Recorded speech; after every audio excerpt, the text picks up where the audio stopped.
যদি আমার একটা লোকের চাকরি যায় এবং আর যাদেরকে চাকরিচ্যুত করা হয়েছে তাদেরকে যেন বহাল করা হয়।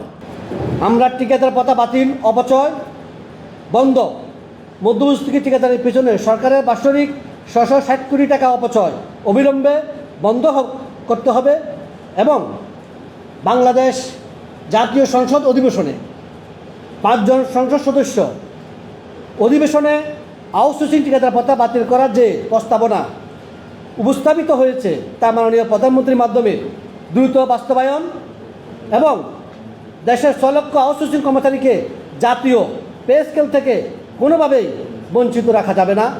সকল কর্মচারীকে অভিন্ন পে স্কেলের আওতায় এনে বেতন বৈষম্য দূর করতে হবে।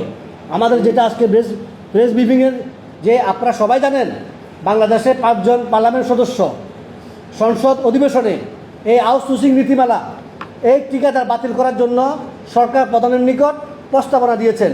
তো সুতরাং আমরা এই সরকার প্রধানকে আবেদন জানাবো সম্মানের সাথে যে সংসদ যারা পার্লামেন্টে যারা উপস্থাপন করেছেন তারা সবাই জনপ্রতিনিধি এবং তারা জনগণের ভোটে নির্বাচিত, তারা সাংবিধানিক পোস্টে নির্বাচিত।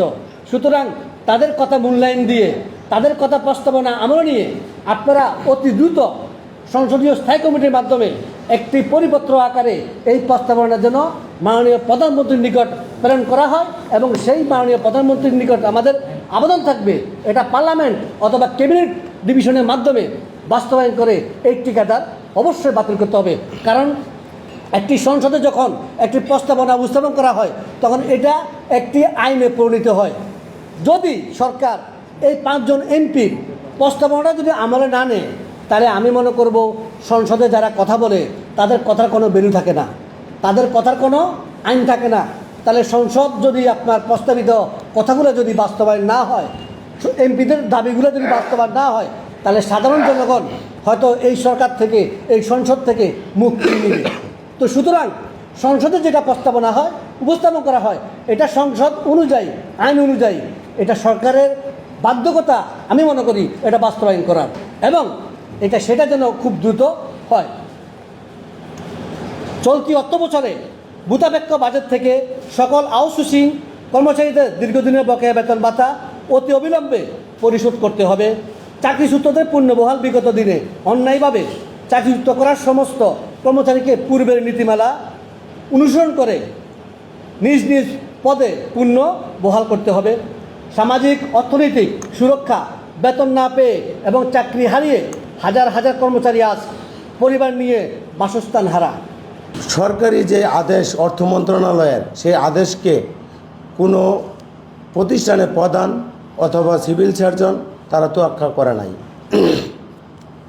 আমি মনে করি আমাদের এই অর্থ মন্ত্রণালয়ের যে আদেশটা সেই আদেশটা যেন সেটা পালন করা হয় এবং আমার কোনো কর্মীকে যেন তারা বাদ না দেয়।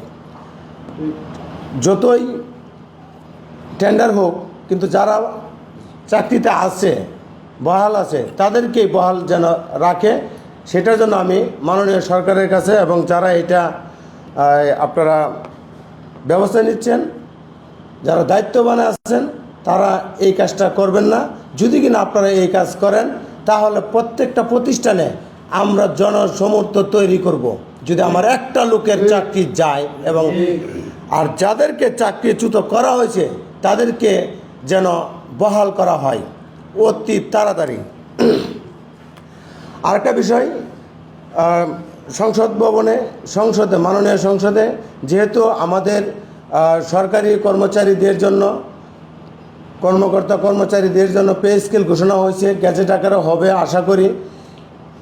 মাননীয় প্রধানমন্ত্রীর কাছে আমাদের আকুল আবেদন, সরকারি আমলারা এবং সরকারি চাকরিজীবীরা কর্মচারীরা যেখানে বাজার করে আমরা আউটসোর্সিং দৈনিক মজুরি সেখানেই বাজার করি।